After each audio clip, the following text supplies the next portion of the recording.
Welcome back sa aking channel, kapamilya actor Enrique kinakiligan ng mga netizens matapos magkomento ng I love you sa TikTok video ni Liza Soberano. Liz Ken fans na buhayan dahil going strong pa rin ang Liz Ken, panuurin at pakinggan ang buong detalye.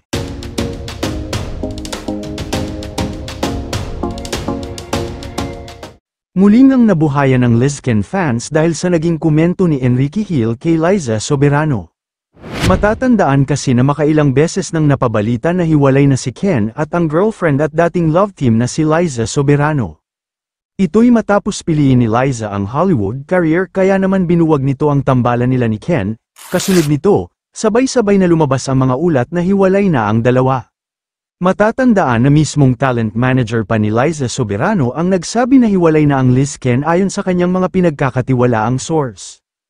Pero hindi naman ito sinang-ayunan ng mga netizens, at inulan ng pambabatikos si OG, lalo na ang mga Liz Ken fans na dismayado sinabi ng talent manager. Pero mukhang nabasag nga ang mga espekulasyon na hiwalay na ang Liz Ken, at muling nabuhayan, dahil sa naging komento ni Ken sa TikTok video ni Liza Soberano. Na agad naman nag-trending sa iba't ibang social media platforms, kung saan ay marami talaga ang kinilig at inulan din ng mga positibong komento. Sa nasabing video kasi ni Liza, makikita ang komento ni Ken na I love you, ayon sa netizens pagpapatunay lang ito na sila pa talaga at hindi pa sila hiwalay. Kahit magkaiba na kasi sila ng career at magkahiwalay na ng landas na tinatahak, ay hindi naman natibag ang kanilang relasyon.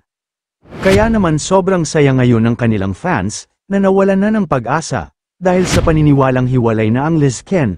Samantala, matatandaan naman na kamakailan lang ay inamin ni Liza nang makapanayam siya ng ABS-CBN, ay inamin niya na soon ay gagawa ulit sila ng proyekto ni Ken na magkasama.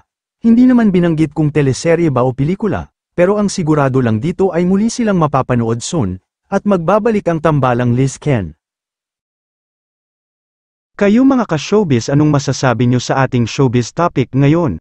Kung may opinion kayo ay magkomento lang kayo sa aking comment section. At syempre kung bago pa lang kayo sa aking channel ay mag-subscribe na kayo para lagi kayong updated sa mga showbiz trends na ina-upload ko. Maraming salamat po.